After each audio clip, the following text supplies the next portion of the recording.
Hello दोस्तों। आप लोग कैसे हैं? हमें उम्मीद है कि आप लोग अच्छे होंगे। यदि आप लोग अच्छे हैं तो आपकी तैयारी भी अच्छी होनी चाहिए।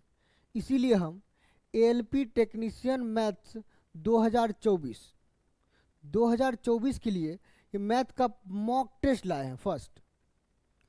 दोस्तों, प्रीवियस ईयर क्वेश्चन के साथ साथ आपको मॉक टेस्ट भी देना ज़रूरी है, क्योंकि मॉक टेस्ट में हम ऐसे क्वेश्चन को बताने वाले हैं जो रेलवे वर्तमान में पूछ रही है। प्रीवियस ईयर क्वेश्चन को ध्यान देना ज़रूरी है, लेकिन जो रेलवे वर्तमान में पूछ रही है वो भी ज़्यादा ज़रूरी है।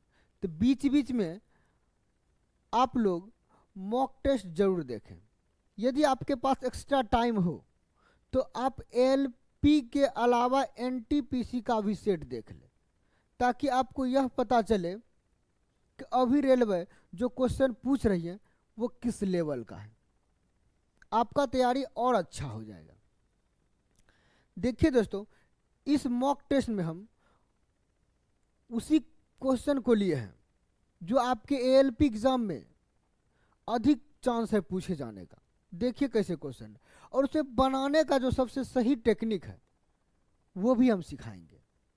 देखिए जरा, क्वेश्चन है, वह छोटी से छोटी संख्या कौन सी है जिसे 12, 21 और 35 से विभाजित करने पर समान शेषफल 6 प्राप्त होता है। इसका नियम है कि आप सबसे पहले इस तीनों का एलसीएम ले लेंगे। एलसीएम कहने का मतलब तीनों से कटने वाली संख्या खोजेंगे। उसके बाद उसमें 6 ऐड कर देंगे तो 6 शेषफल बचने वाली संख्या आ जाएगा। एलसीएम का तरीका 12, 21, 35। इसका एलसीएम का क्या तरीका बताए थे, जरा बताइए तो। हम बोले सबसे बड़ी संख्या ढूंढेंगे, बोले थे ना। तो सबसे बड़ी संख्या 35 है, किसी से नहीं कट रही तो इसका टेबल पढ़ेंगे। 35 दूना 70, 35 तिया 105, 35 चौक 140। देखिए जरा, 35 तिया 105 में 21 का टेबल आ रहा था। इसका मतलब केवल 12 प्रॉब्लम दे रही है। 12 के टेबल में एक्स्ट्रा 4 है, 105 चौके 420 हो गया इसका एलसीएम। 105 चौके 420 इसका एलसीएम आके रेडी हो गया। अब 420 एलसीएम आ गया तो इसका मतलब 12, 21, 35 से कटने वाली संख्या तो रेडी है, लेकिन हमें 6 शेषफल जरूरी है। जितना शेषफल बोलेगा उसको इस एलसीएम में ऐड कर देंगे, हमारा आंसर आके रेडी हो जाएगा। अब आप 12, 21, 35 किसी भी संख्या से भाग लगा कर देख लें, आपका शेषफल 6 आएगा। यानी आंसर जो होगा वो ऑप्शन सी 426 होगा। इस टाइप के क्वेश्चन तो एएलपी में लगभग एक सेट छोड़कर एक सेट में जरूर पूछा जाता है। कभी कभी तो कंटिन्यू पूछ लिया जाता है इस टाइप के क्वेश्चन। फिर देखिए एक और मजेदार क्वेश्चन, यदि इतना बराबर 0 है तो इतना का मान ज्ञात कीजिए। आप लोग को पता होगा कि इस टाइप के लिए क्वेश्चन के लिए या तो हमें x प्लस 1/x चाहिए या माइनस चाहिए। क्या बोले, प्लस चाहिए या माइनस चाहिए, x माइनस 1/x या x प्लस 1/x, ये जरूरी है। तभी मेरा मान निकल के आएगा एक्स स्क्वायर प्लस ये माइनस 1/x² का। यदि प्लस रहेगा तो इस के स्क्वायर का तो हमेशा के स्क्वायर करेंगे, ध्यान रखिए। यदि प्लस होगा तो यहाँ -2 हो जाएगा। अगर नीचे यहाँ तो फिक्स, यहाँ प्लस माइनस नहीं, यहाँ हमेशा प्लस पूछा जाएगा, याद रख लीजिए। यहाँ कभी प्लस माइनस नहीं पूछा जाता, क्योंकि a² प्लस b² होता है हमेशा, प्लस माइनस 2ab होता है। तो x² प्लस 1/x² का मान, यहाँ प्लस रहे तो यहाँ माइनस डालेंगे, यहाँ माइनस रहे तो यहाँ प्लस डालेंगे, हो जाएगा आंसर। जब ये माइनस वाला पूछा जाएगा x² माइनस 1/x², तो इसका अलग टेक्निक होता है। इसलिए कि एक बार x माइनस 1/x हो जाएगा, एक बार x प्लस 1/x हो जाएगा। तो इसका अलग ट्रिक होता है, बताएंगे आपको। या तो क्लास अपलोड के अलजेब्रा वाला जाकर देख ले, उसमें बता रखे हैं। अभी फिलहाल इतना पर ध्यान रखें। तब हम इसको क्या करेंगे, इस फॉर्मेट में डालेंगे।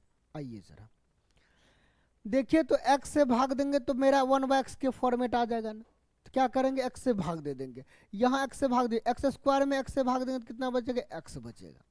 माइनस 4 में देखिए x से भाग देंगे, इसमें x से भाग दे देंगे, देखिए जरा सब में x से भाग दे रहे हैं, यहाँ x से x कट जाएगा ना, तो 4x में से x का भाग देंगे तो मेरा बचेगा सिर्फ 4 बचेगा, प्लस 1 को x से भाग देंगे तो कितना बचेगा, 1/x बचेगा, बराबर 0 को x से भाग देंगे, 0/x, 0/x कितना होगा, 0 ही रह जाएगा।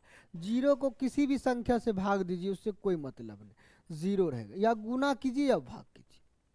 0 को किसी भी संख्या से गुना कीजिए या भाग कीजिए, 0 ही मिलेगा। आइए अब आपका देखिए आगे रेडी, वह x प्लस 1/x बराबर कितना आ गया भैया, 4 आ गया। देखिए तो इस फॉर्मेट में या प्लस में, प्लस रहे तो क्या करते हैं, के स्क्वायर माइनस 2, तो इसका स्क्वायर करेंगे -2 कर लेंगे, के का स्क्वायर यानी 4 का स्क्वायर प्लस रहे तो -2, 4 का स्क्वायर कितना होगा भैया, 4 का स्क्वायर 16, 16 माइनस 2 कितना हो जाएगा, 14। आपका राइट आंसर कितना निकल का, 14। ऑप्शन नंबर 20 का राइट आंसर होगा। आइए जरा नेक्स्ट क्वेश्चन पर।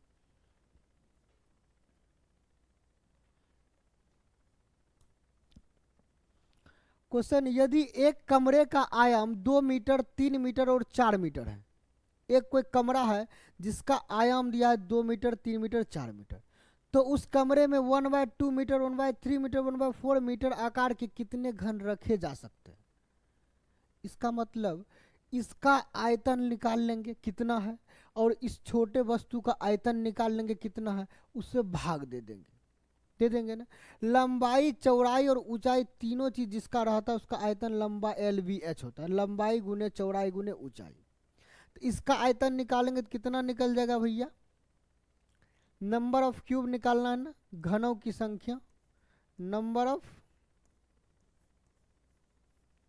क्यूब, घनों की संख्या निकालना, नंबर ऑफ क्यूब। इसका आयतन देखिए तो 2 मीटर है गुने, इसका आयतन देखिए 3 मीटर है गुने 4, आयतन नहीं, लंबाई चौड़ाई ऊंचाई है, आयतन निकालने गुना करके।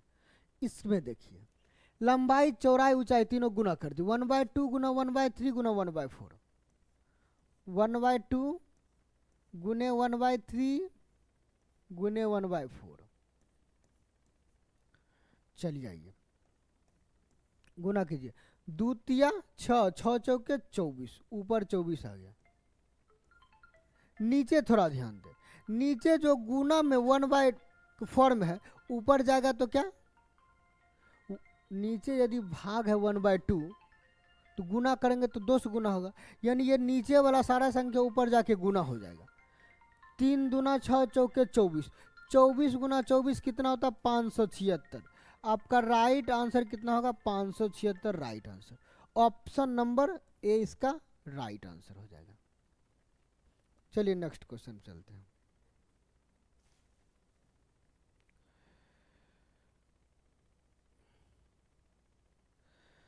आइए नेक्स्ट क्वेश्चन पर। अनिल अकेले एक कार्य को 6 दिनों में पूरा कर सकता है।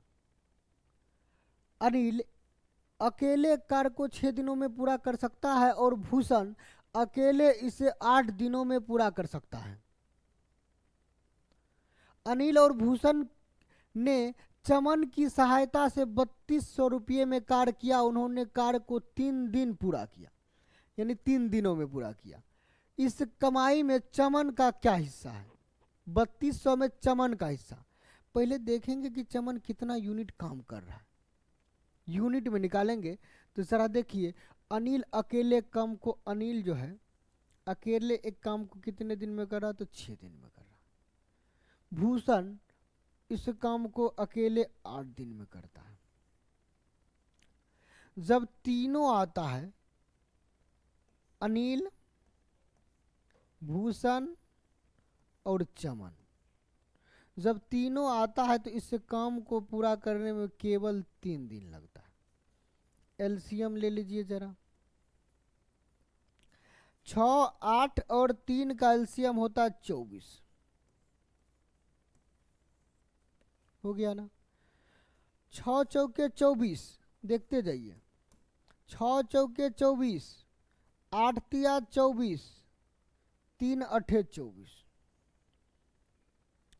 अब जरा आप लोग बताइए, अकेला ये 4 काम अनिल कर रहा है, भूषण 3 काम, दोनों मिला के 4 3 7 काम कर रहा है, और तीनों मिला के 8 काम कर रहा है। तो चमन कितना काम करता होगा जरा बता दीजिए तो। 1 काम करता होगा ना। दोनों मिला के 7 काम, तीनों मिला के 8 काम, 1 काम अधिक है जो कौन कर रहा होगा, ये चमन कर रहा होगा। चमन 1 यूनिट काम करता है। जरा देखिए हमारे पास कितना टोटल, ये 8 यूनिट, तीनों मिलाकर 8 यूनिट कम करता है। तो यानी 8 यूनिट कम करता है, तो इसको मिलता कितना, 3200 रुपये।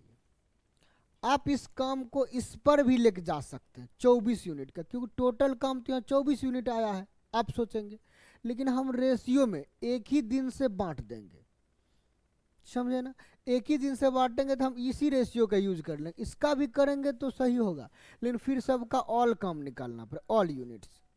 ऑल यूनिट से अच्छा है कि हम रेशियो मेथड से जाएंगे। जब रेशियो मेथड से जाएंगे तो इसी यूनिट का यूज कर लेंगे। 8 का मान 3200 है, तो 1 का मान कितना होगा भैया, 400 हो जाएगा। 1 का मान 400, ये चमन का हिस्सा आ गया 1 यूनिट। चमन कितना यूनिट कर रहा है, 1 यूनिट, मतलब उसको मिलेगा मात्र 400 रुपया। समझे कि नहीं? नहीं समझे तो एक बार देख लीजिए। ए कितना यूनिट कर रहा है, 4 यूनिट। बी कितना कर रहा है, तो 3 यूनिट। दोनों मिला के 7 यूनिट, तो सी कितना करेगा, 1 यूनिट। तब तो 8 यूनिट होगा, क्योंकि तीनों मिला के 8 यूनिट है। चमन का काम कितना यूनिट आ गया, चमन आ गया 1 यूनिट का। यदि पूछा जाता भूषण कितना, भूषण का हिस्सा, तो भूषण को 3 यूनिट कम कर रहा है, तो भूषण को 3 यूनिट का हिस्सा मिलेगा, 4 तिया 1200। अनिल का हिस्सा, तो अनिल कितना कम कर रहा है, 4 यूनिट, 4 चौके 1600 हो जाएगा। चलिए आइए नेक्स्ट पर। एक हवाई जहाज 500 यात्रियों को ले जा रहा है, जिसमें से 45% पुरुष है। देखिए जरा मेल कितना है जरा बताइए तो, 45%।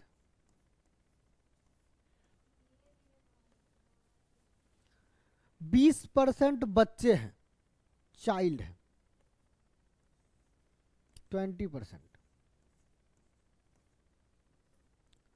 न्यूनतम पदों में पुरुषों और महिलाओं और बच्चों की संख्या का अनुपात क्या होगा। भैया आपसे फीमेल का पूछा जा रहा है, पहले निकाल लीजिए फीमेल का। 45%, 20%,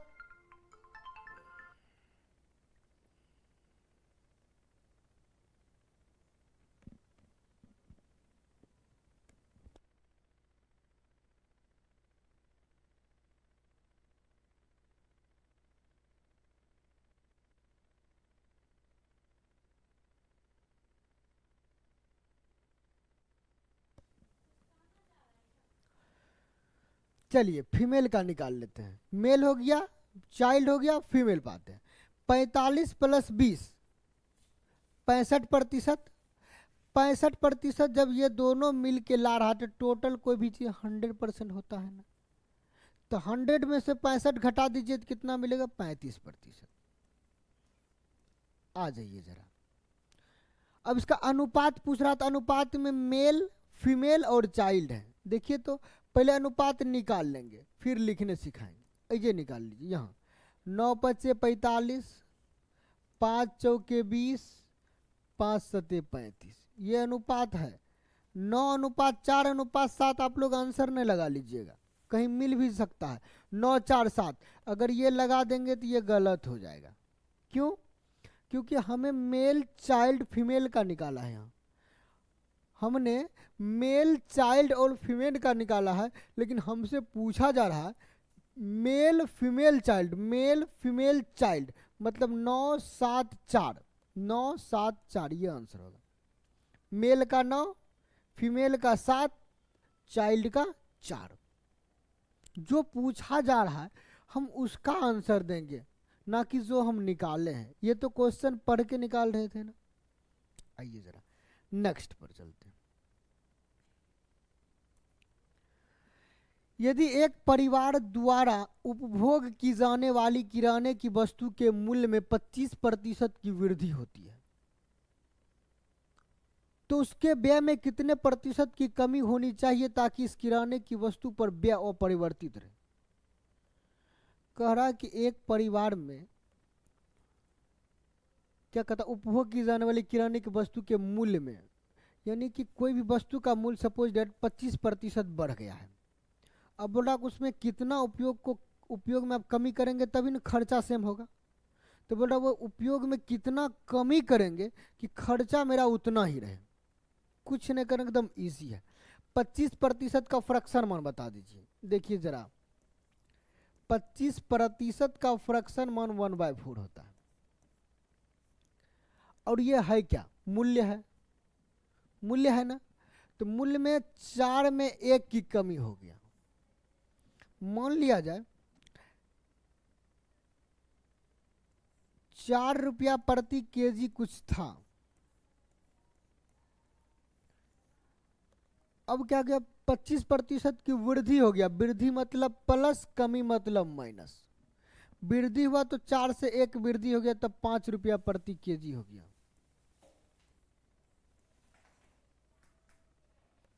ठीक है ना। अब लोग क्या करे, सो खर्चा सेम वाली बात जब भी आए तो पहले रुपया को सेम करना है। कैसे करेंगे, इसका अपोजिशन से गुना करेंगे। 5 से यहाँ गुना कर देंगे, 4 से यहाँ करेंगे।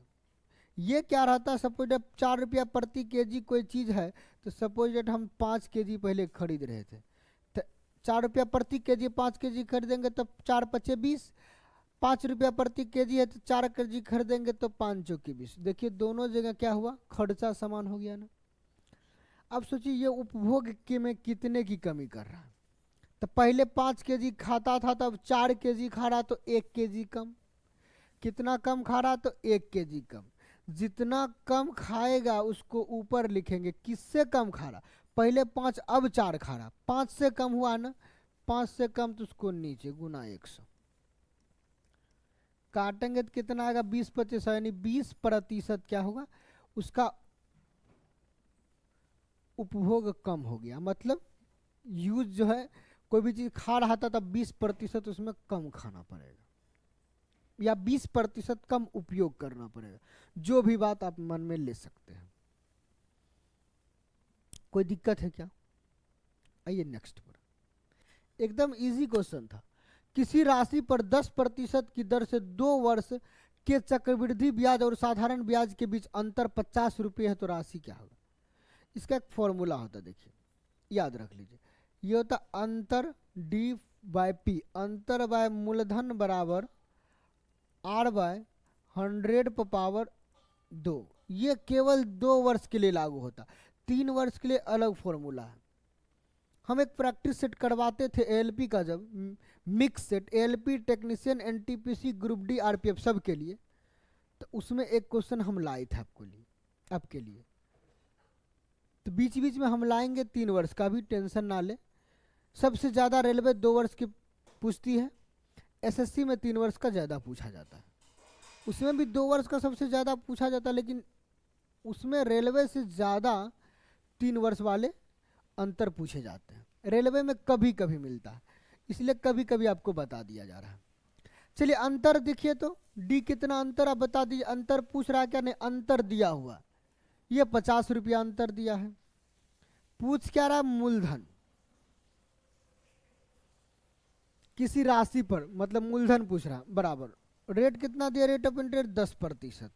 10/100 कर देंगे। आपका मर्जी है तो 0 से 0 खत्म। ये 50/P बराबर 1/10 का स्क्वायर करेंगे तो 1/100 हो जाएगा। मतलब P कोना कोनी गुना करेंगे तो P मूलधन कितना आ जाएगा, 5000 आ जाएगा। Right answer option number B हो जाएगा 5000। बताइए कुछ था क्या, एकदम इजी है ना। आइए नेक्स्ट। केवल आपको यह फॉर्मूला याद रखना था और कुछ नहीं। अनिल और बलवीर, अनिल और बलवीर। अच्छा, कुछ स्टूडेंट को इसमें लगता है कि सर ये फॉर्मूला याद नहीं होगा तो क्या करेंगे, उसके मन में आता होगा ना। उसके लिए कई टेक्निक, एक नहीं 10 टेक्निक।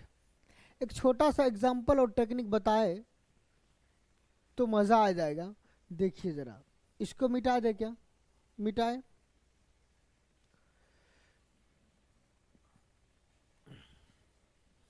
2 वर्ष का है, 10% तो समझिए बल्ले बल्ले है। मान लिया जाए कि आपके पास 100 यूनिट रुपया था। कितना यूनिट? 100 रुपया। ये मूलधन सपोज डेट मान लिया हम। इसका 10% 10 हो जाएगा एक साल में। अगले साल भी इसका 10% 10 लगेगा। ये साधारण ब्याज बना। कंपाउंड इंटरेस्ट, चक्रवृद्धि ब्याज के लिए ब्याज पर ब्याज, इस पर ब्याज 10 का 1/10 1 हो जाएगा। अब देखिए भैया, इतना दूर तो केवल पहला स्टेप क्या चलता? साधारण ब्याज। ये ब्याज पर जो ब्याज चलता वही रहता चक्रवृद्धि ब्याज। यानी इस 1 यूनिट का मान कितना है? 50 है। हमें निकालना 100 यूनिट का मान। एक इस पर डबल जीरो चढ़ा देंगे, हो गया राइट आंसर। देखिए इतना छोटा में भी आप आंसर निकाल सकते हैं, बहुत इजी है। लेकिन आप पहले बनाने सीख जाइए। हम एक से एक नियम बताएंगे बीच बीच में, टेंशन ना ले, घबराए नहीं। आइए नेक्स्ट पर। अनिल और बलवीर एक कार्य को 3 दिनों में समाप्त कर सकते हैं। उन्होंने एक साथ कार्य करना शुरू किया, लेकिन 2 दिन बाद अनिल को चोट लग गई। कार्य को समाप्त करने में बलवीर को 2 दिन और लगे। अकेले बलवीर उसी कार्य को कितने दिनों में पूरा कर सकता है? मजा आ जाएगा, एकदम इजी। देखिए जरा, अनिल और बलवीर, ए और ए प्लस बी लिख देते हैं। इसने दोनों मिलकर कितने दिन में कार्य समाप्त करता है? तो दोनों मिलकर 3 दिनों में कार्य समाप्त करता है।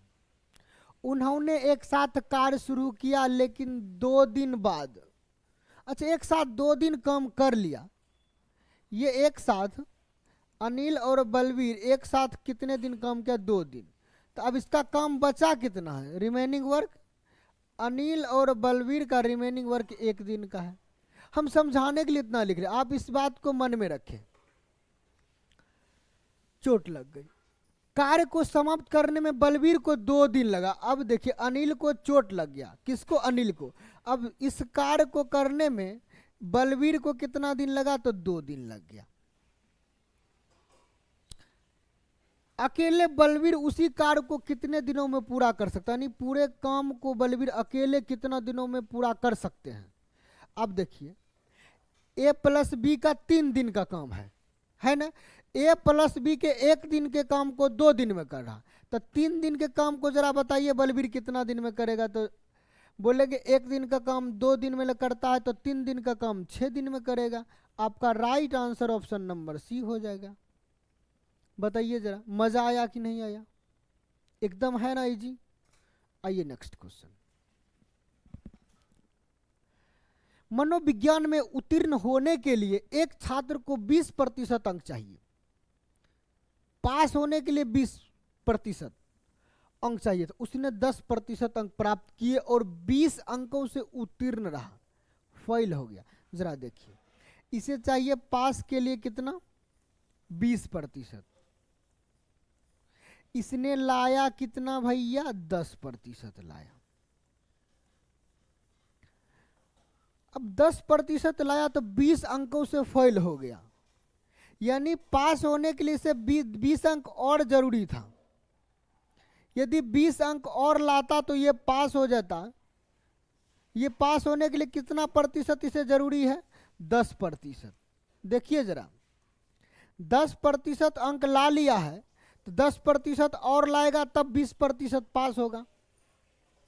बोला पास होने के लिए 10%, यहाँ परसेंटेज में है 10% और चाहिए। लेकिन क्वेश्चन में कह दिया कि 20 अंक और लाता तब पर भी पास हो जाता। यानी 10% और लाता तो पास होता, इसे 10% का मान 20 हो गया। तो उत्तीर्ण अंक क्या है? देखिए टोटल मार्क पूछता तो 100% निकालते, यानी 10 दही 100 तो 20 दही 200, टोटल मार्क पूछा जाता तो 200 होता। उत्तीर्ण प्रतिशत पूछा जा रहा, उत्तीर्ण प्रतिशत मतलब 10 का 2 गुना 20%, तो 20 का 2 गुना कितना होगा 40%। ऑप्शन नंबर सी इसका राइट आंसर उत्तीर्ण हो गया 40 अंक। 40 अंक लाता तो ये पास हो जाता। आइए जरा नेक्स्ट क्वेश्चन देखिए। इस टाइप के क्वेश्चन एएलपी जो नेक्स्ट एग्जाम इससे पहले हुआ था प्रीवियस ईयर, उसमें क्या है इस टाइप के क्वेश्चन बराबर एक सेट में एक दो दे देते, कभी कभी तो 2-3 रहता था एक सेट में, यानी 20 क्वेश्चन में 2 क्वेश्चन आपको सिंप्लीफिकेशन के मिल जा रहा था। देखिए इसको कैसे बनाएंगे, कुछ स्टेप बाय स्टेप चलेंगे, हमेशा सही होगा। फर्स्ट स्टेप क्या कहता है, बोर्ड मास ब्रैकेट को हल कीजिए। आइए ब्रैकेट को हल करते हैं, यही करेंगे। 3 तिया 9, 4 एकम 4 बाय 4 तिया 12। देखिए जरा 9 में से 4 गया तो 5, इसका आंसर कितना 5/12 ये होगा। तो इसको साथ में आगे लेकर बढ़ेंगे। 1/6 है, ये 5/12 आया है हल करने के बाद। भागा का चिन्ह है तो गुना डालेंगे तो आ जाएगा 12/5। देखते जाइए कैसे स्टेप बाय स्टेप हल करते हैं। काटेंगे तो 6 दूना 12 2/5, यानी इतना का काम हो गया कितना 2/5। अब इसको साथ में ले लीजिए 1/2 प्लस 1/3 प्लस में 2/5। एलसीएम लीजिए, 2 तिया 6 पचे 30, 15 दूना 30, 10 तिया 30, 6 पचे 30, यहां हो गया 31/30। देखिए जरा 1 भागा 31/30, यदि 1 में गुना करेंगे, भागा 31/30 तो गुना करेंगे तो 30/31 हो जाएगा। जब गुना करेंगे तो यही आंसर मिलेगा 31/30। इसका राइट आंसर भी यही हो जाएगा 31/30। अरे कहीं मिला नहीं, कहीं ब्लेंडर मिसिंग हो गया क्या, देख लीजिए जरा। 3 तिया 9, 4 एकम 4, तो 9 में से 4 गया तो 5, 4 तिया 12 तो 5/12, ठीक है ना। अब भागा लगाएंगे, अच्छा 1/6 ठीक तो है। 1/6 भागा को गुना में चेंज कर दिए तो ये उलट गया 12/5 आ गया। 6 दूना 12 तो 2/5 ठीक है। 1/2 प्लस 1/3 प्लस ब्रैकेट तो है कहीं नहीं 2/5 ठीक है। 5 तिया 15 दूना 30, 15 10 तिया 6 5, अच्छा यहां ब्लेंडर मिसिंग हो गया था। देखिए जरा 5 6 के 30 तो 6 दूना 12 होगा। अब जोड़िए 15 10 25 12 37, 37/30 है ये, और गुना में कर दिए हैं, ये तो 37/30 आ रहा ना। लेकिन यहां देखिए भागा, इसको गुना में बदलेंगे उल्टा हो जाएगा 30/37 हो जाएगा। 1 से गुना करने का मतलब नहीं बनता, इसलिए आंसर कितना हो जाएगा 30/37 हो जाएगा। ऑप्शन नंबर सी इसका राइट आंसर हो जाएगा। आइए नेक्स्ट क्वेश्चन पर चलते हैं। साइन 15 डिग्री का मान, देखिए यदि याद है तो बहुत अच्छी बात है, नहीं है तो सीख लीजिए कैसे बनाए। साइन 15 को लिख क्या सकते जरा बताइए। तो हम बोलेंगे सर 45 माइनस 30 लिख दीजिए, 15 हो जाएगा। अब 45 माइनस 30 लिख दिए तो एक फायदा भी मिल गया हमें, साइन ए माइनस बी का फॉर्मूला लगाएंगे। लेकिन आपके मन में आ रहा होगा, ये खुरपाती दिमाग है ना, आ रहा होगा कि सर क्यों ना आप 60 माइनस 45 लिख दें। हम बोले कोई दिक्कत नहीं, जिसका मान आपको याद है उस फॉर्मेट में आप लिखेंगे तो आंसर वही आएगा, घबराने की कोई बात नहीं है। हम 45 माइनस 30 लिखे, आप 60 माइनस 45 लिख सकते हैं, आपकी मर्जी है। साइन ए माइनस बी होता है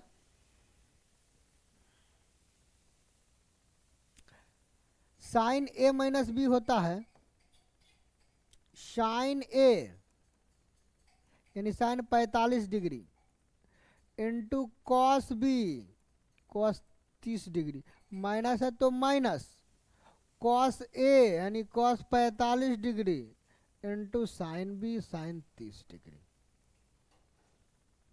क्या बोले, एक बार फॉर्मूला रिवीजन करवा दे। साइन ए माइनस बी होता है sine A into cos B minus cos A into sine B. लिख दे बगल में, क्या कोई जरूरत नहीं है। साइन 45 का मान 1/√2 गुना कॉस 30 का मान कितना है भैया, जरा बता दीजिए तो, √3/2 माइनस कॉस 45 का तो 1/√2,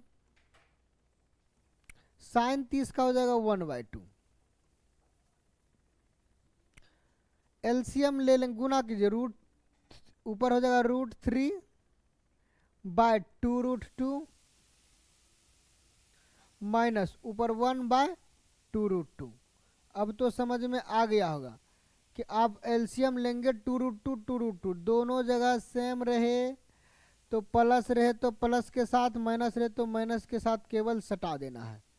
तो √3 - 1 देखिए कहाँ दिख रहा है, √3 - 1/2√2, ऑप्शन नंबर बी। इसका राइट आंसर देखिए ऑप्शन नंबर बी हो गया ना। आइए नेक्स्ट क्वेश्चन पर चलते हैं। देख क्वेश्चन कितना मजेदार है। साइन इतना माइनस कॉस इतना का मान क्या होगा। देखकर भी कोई कह सकता है कि मान 0 आएगा। क्या आएगा, 0 आएगा।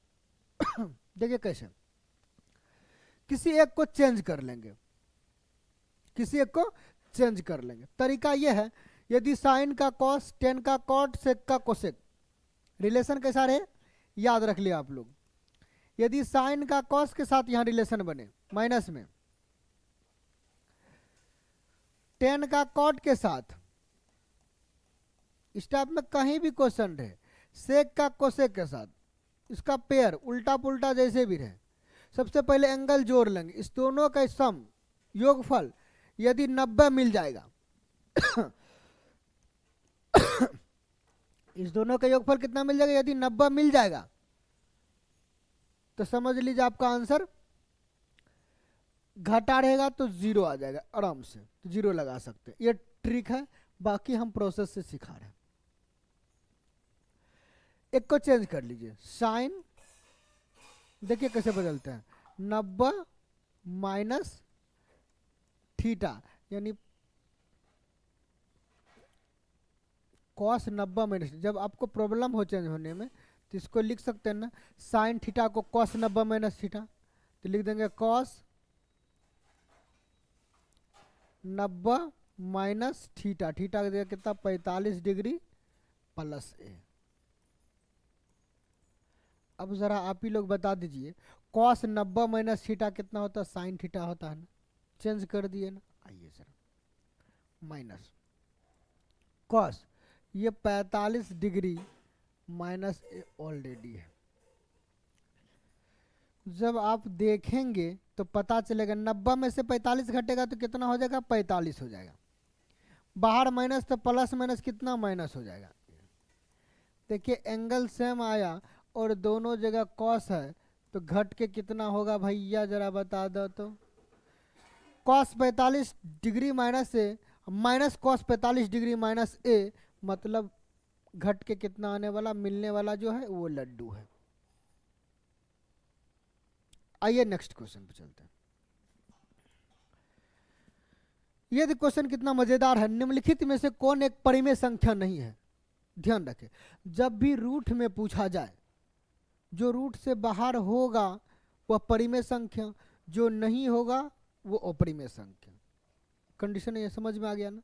दूसरा कंडीशन, जब दशमलव में रहेगा, जैसे 2 3 4 3 4 3 4, यदि रिपीटेड संख्या मिलने लगे लास्ट में कहीं भी तो समझ लेंगे ये परिमेय है। यदि नॉन रिपीटेड मिल जाए, इसी में देखिए, यदि पूछ दिया 2 3 4 3 4 5 3 4 फिर 5 दे दे, फिर 3 4 कितनों दे दे, कहीं एक चेंज मिलने लगा, फिर 3 4 5 6 दे दे। अब देखिए चेंजिंग आ गया तो भाई इसका मतलब नॉन रिपीटेड है, भले यहाँ रिपीट हुआ था उससे कोई मतलब, आगे कहीं नॉन रिपीटेड मिलने लगे देख लेंगे, लास्ट का वैल्यूएबल होता है। लास्ट में यदि नॉन रिपीटेड मिल गया तो समझ लेंगे अपरिमेय संख्या, ये दशमलव का गुण है। फिलहाल आप रूट वाला देखिए, ज्यादातर एग्जाम में आपको रूट वाला मिलने वाला है, मैक्सिमम एग्जाम में। रेलवे में तो 100 में 99% आपको रूट से ही दिया जाएगा, परिमेय अपरिमेय। 100 में 99% क्वेश्चन को रूट में दिया जाएगा, तो केवल यही चेक करना है कि रूट से बाहर हो रहा है तो परिमेय, अंदर रह रहा है तो अपरिमेय। चलिए चेक कर लेते हैं। 900 को देखिए ये 30 बाहर हो रहा है, 30 का स्क्वायर कितना होता है, 900 होता है। केवल स्क्वायर चाहिए, एक देखिए किसी का स्क्वायर नहीं है, क्यूब है, हमें रूट में स्क्वायर चाहिए, इसका मतलब ये अपरिमेय हो गया। एक मिल गया है तो आगे चेक करने की जरूरत नहीं, आप लोग हल करके देख लीजिए, बाकी सब परिमेय होगा, रूट से बाहर हो जाएगा। 1296, 3 का स्क्वायर, 4 का स्क्वायर, 5 का स्क्वायर पते हैं।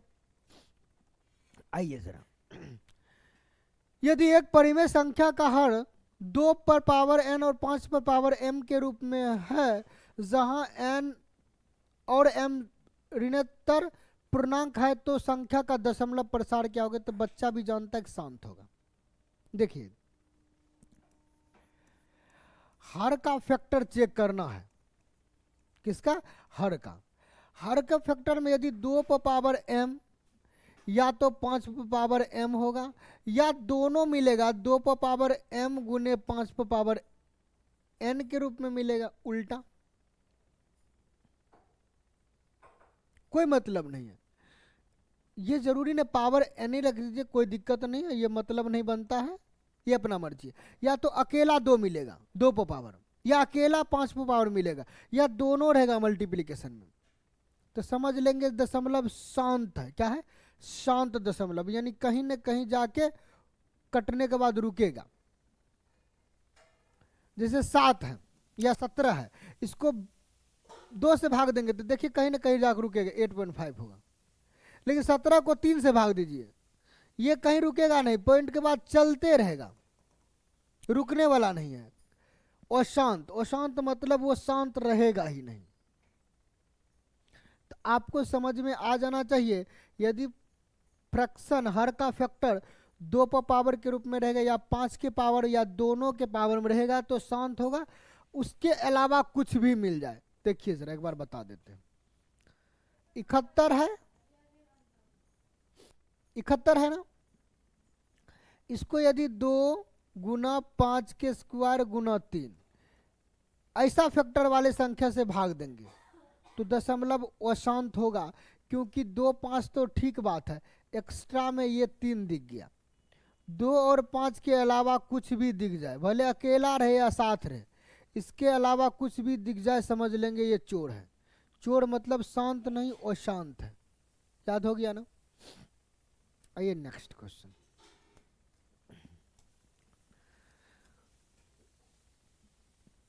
ये देखिए सॉल्वेड क्वेश्चन क्या है, देखिए जरा, संख्या इतना के कितने गुणनखंड पूर्ण वर्ग है, मजा आ जाएगा। इसमें कितने गुणनखंड पूर्ण वर्ग है, कैसे खोजेंगे, तरीका सीखिए।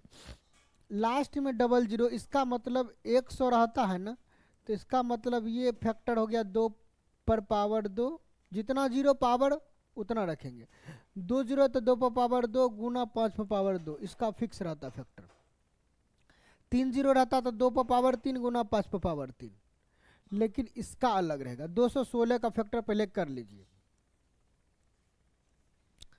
कितना से लग रहा है भैया, 8 से लग रहा है ना, 8 से लग रहा है, 8 से लग रहा है। 8 दूना 16, बच गया 5, 8 सते 56। अब टोटल का फैक्टर लिख दीजिए, ये तरीका है एकदम शॉर्ट में करने का। लिखिए फैक्टर 216 00 यानी 21,600 का फैक्टर जो आएगा, 8 देखिए 8 है नहीं, 8 मतलब 2 पर पावर 3 और 2 पर पावर 2, 2 पर पावर 3 प्लस 2 पर पावर 2 मिलकर बन जाएगा 2 पर पावर 5। ये प्लस मतलब गुना 2 पर पावर 3, यहाँ देखिए 2 पर पावर 3 गुना 2 पर पावर 2 रहेगा, तो ये दोनों प्लस हो जाता है पावर, आधार सेम रहे तो 2 पर पावर 5 गुना 5 पर पावर 2,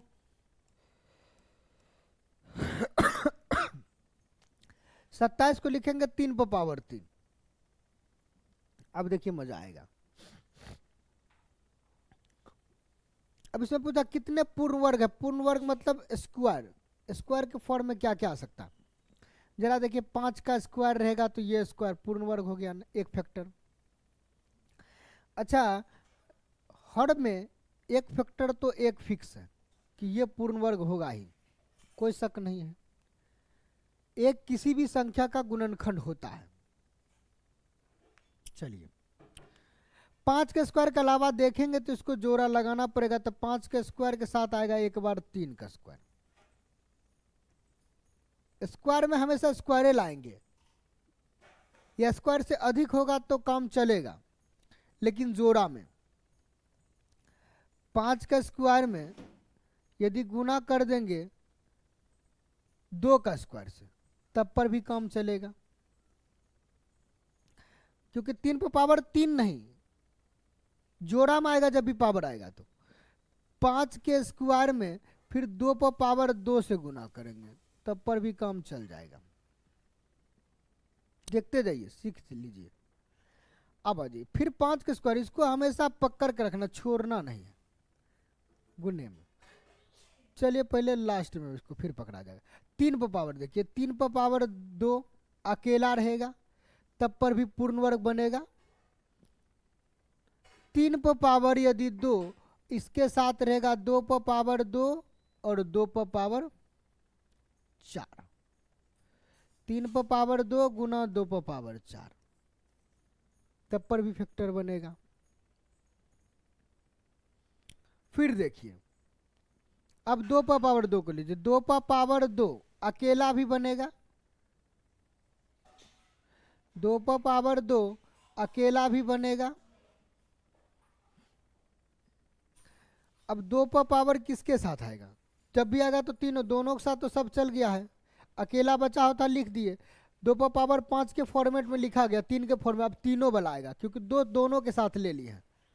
2 पर पावर 2 के साथ एक आएगा 5 पर पावर 2 गुना 3 पर पावर 2, ट्रिपल सेट। फिर 2 पर पावर 2 के साथ अब नहीं आने वाला आगे, तो 2 पर पावर 4 रख लेंगे।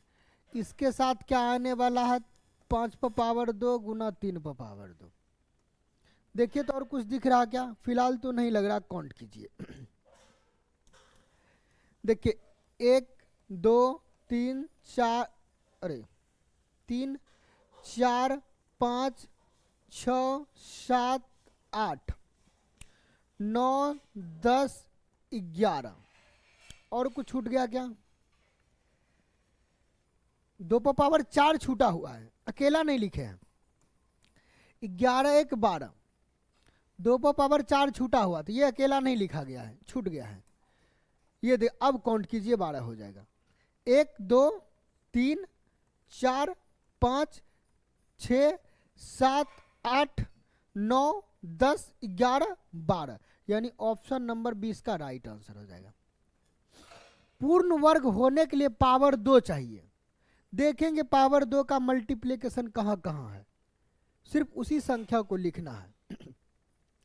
इस क्वेश्चन को केवल 10% स्टूडेंट ही बना पाते, मैक्सिमम 20%। आप किसी को दीजिए, आपका 25% स्टूडेंट बना पाएंगे, बाकी स्टूडेंट फेल हो जाते हैं।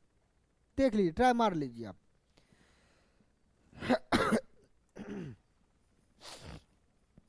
आइए क्वेश्चन है, दी गई आकृति में angle A B D 55 degree और angle A C D 30 degree है। यदि B A C Y degree और गैर प्रतिवर्ती कोण angle B D C X degree है, तो एक्स माइनस वाई का मान बताइए। आइए जरा मजा आ जाएगा।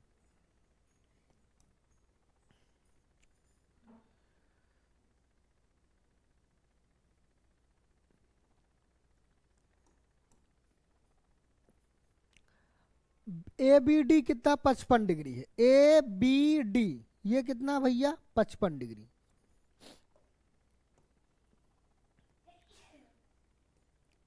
ये आपका 55 डिग्री है। Angle A C D 30 degree है, थोड़ा सा बढ़ा लेगा, ये 30 डिग्री दिया हुआ है।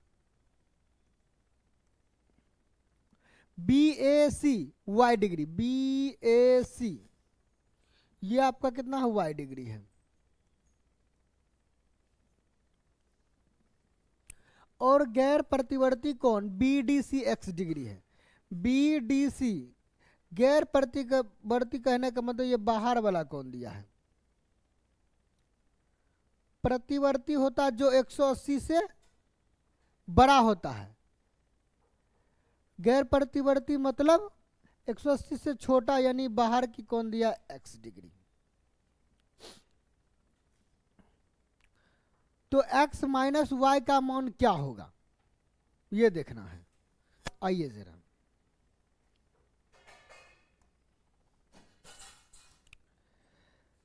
सबसे पहले ध्यान दे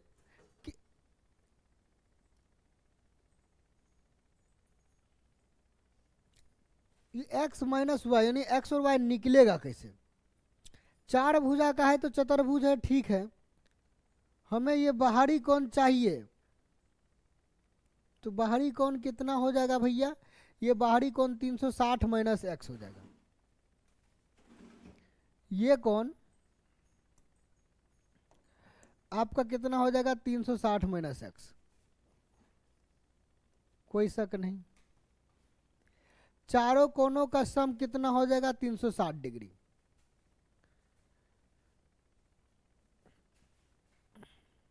आइए तो चारों कोण का निकालिए। 55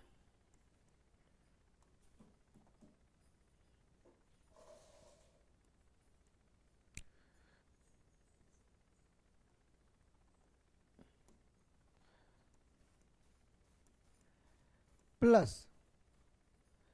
360 degree minus X plus 30 plus Y बराबर कितना होगा जरा बताइए तो। ये बराबर हो जाएगा 360 डिग्री। कोई दिक्कत है क्या? चलिए x को उस साइड भेज देते हैं, फिलहाल इसको जोड़। 55 प्लस 30 85 प्लस 360 बराबर, ये x उधर जाएगा तो plus x minus Y plus का 360 है, इधर ऑलरेडी है। ये 360 360 खत्म। 8 x माइनस वाई कितना मिल गया जरा बता दीजिए तो 85 डिग्री। x माइनस वाई कितना 85 डिग्री। ऑप्शन नंबर ए इसका राइट आंसर है ना जी। बस कुछ नहीं था, सोचना था और आंसर लगाना था। इतना का मान क्या होगा जरा देखिए तो। 361 किसका स्क्वायर है, तो आप तुरंत बोलेंगे 19 का है सर। किसका? 19 का। एक अंक के बाद ऊपर नीचे दशमलव है तो दशमलव खत्म। 19 ऊपर आ गया तो नीचे क्या आएगा 1024 किसका होता है 32 का। 19/32 इसका राइट आंसर हो जाएगा। रूट से केवल बाहर करना था, आंसर हो गया सेकेंडों में। आइए नेक्स्ट,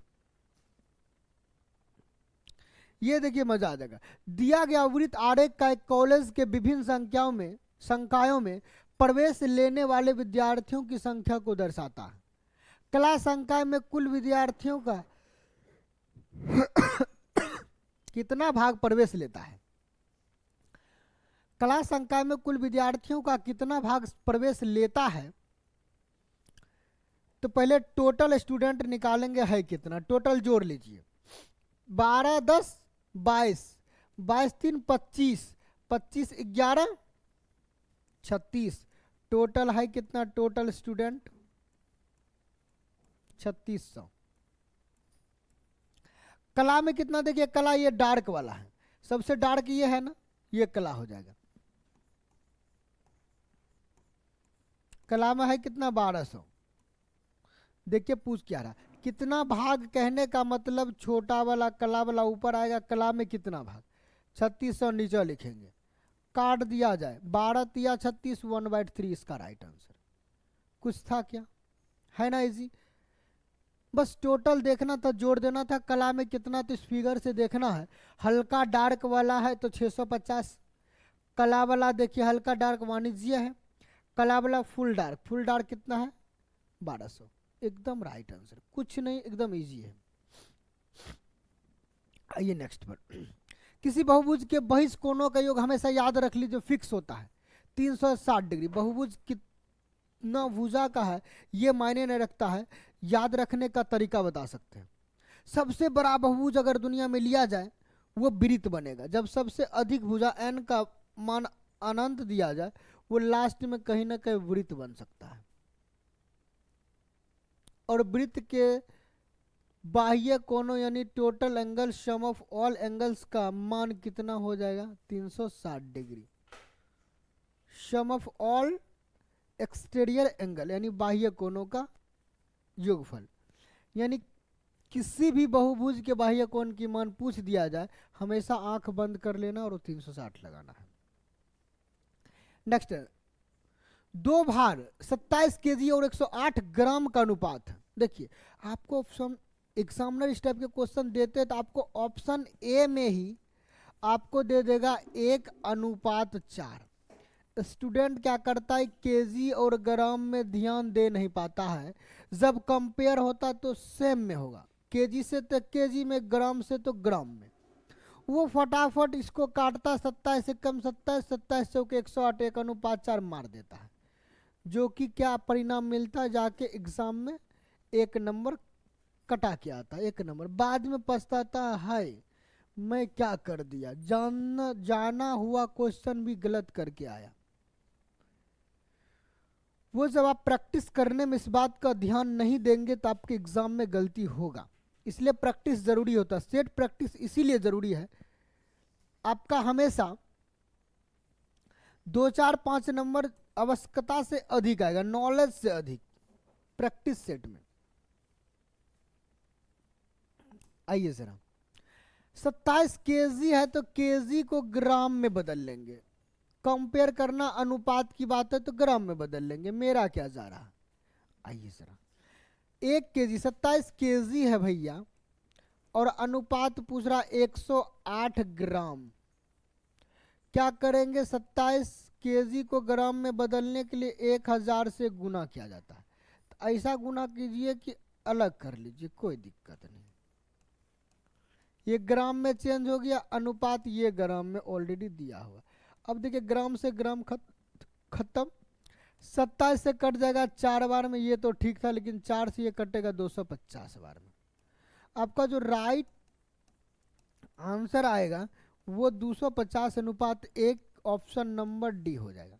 लेकिन ऑप्शन में 4:1 ना रहे तब तो दिमाग जगह पे आ जाएगा, अन्यथा जब ऑप्शन ए में दिख जाए 4:1 या 1:4 तो आप सोच ही ना पाएंगे, जल्दबाजी में गलत कर बैठेंगे।